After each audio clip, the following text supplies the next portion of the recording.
اس مقدمے میں جس طریقے سے مسلمانوں نے صبر کا مظاہرہ کیا، کہا جاتا ہے کہ جی لوگ اس کے قتل کے درپے تھے. لوگ اگر اس کے قتل کے درپے ہوتے تو گاؤں میں اس کو قتل کرنے سے کیا مانے تھا، قتل کر چکے ہوتے. یہ بات غلط ہے کہ مسلمان جذباتی ہوتے ہیں یا وہ انتہا پسند ہوتے ہیں اور وہ اس طرح کے لوگوں کو ذرا ذرا سے شبہ پر قتل کر دیتے ہیں. ٹھیک ہے، ایسے واقعات بھی ہمارے معاشرے میں پیش آ سکتے ہیں، لیکن جو اس وقت جس مقدمے کی اور جس فیصلے کی بات ہو رہی ہے اس میں کم از کم ایسا نہیں لگتا کہ ایسی کوئی جذباتی صورتحال پیدا ہوئی ہو. شروع سے لے کر اس وقت تک وہ باقاعدہ قانون کے مطابق مقدمہ چلتا رہا ہے. سیشن کورٹ میں بھی باقاعدہ گواہیاں پیش ہوئیں اور اس سزا کو جاری کیا، فیصلہ لکھا گیا.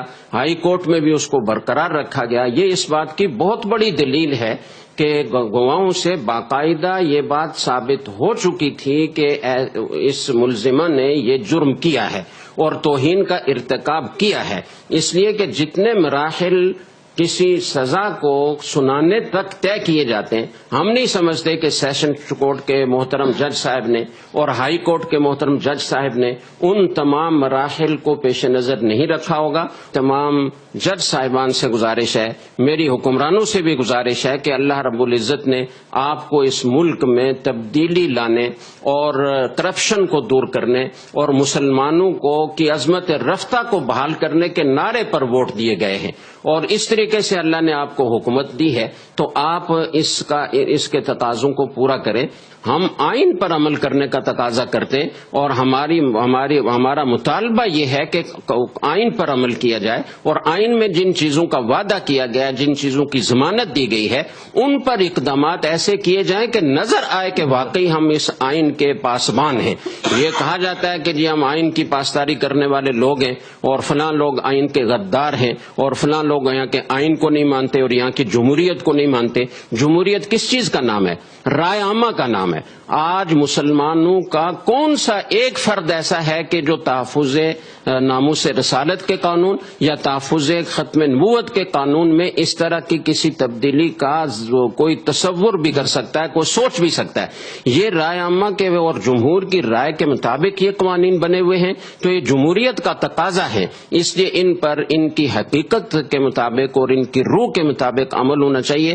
میری درخواست حکمرانوں سے بھی ہے، میری درخواست جج صاحبان سے بھی ہے، میری درخواست وکلاء سے بھی ہے، میری درخواست اس ملک کے تمام طبقات سے ہے کہ وہ اس اہم اور حساس موضوع پر سارے کے سارے متفق ہو کر اپنی آخرت کو سامنے رکھ کر سوچیں. اور اب جب اپیل کا موقع آئے تو جج صاحبان بہت اچھی طرح اس بات کو یقینی بنائیں کہ اگر فیصلہ کرنے میں کچھ کمزور پہلو رہ گئے ہیں تو ان کمزوریوں کی تلافی کریں اور تاکہ مسلمانوں کو نظر آئے کہ واقعی اس فیصلے میں پوری طرح انصاف کے تقاضے پورے کیے گئے.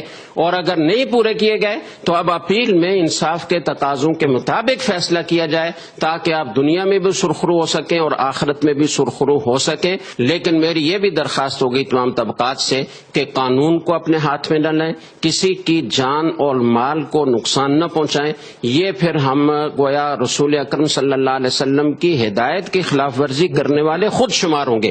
لوگوں کی جان و مال کی حفاظت کی ذمہ داری ریاست پاکستان نے اٹھائی ہے اور ریاست مسلم اور غیر مسلم کا فرق کیے بغیر سب لوگوں کی جان و مال کی محافظ ہے اور اس نے یہ ضمانت دی ہے کہ وہ حفاظت کرے گی.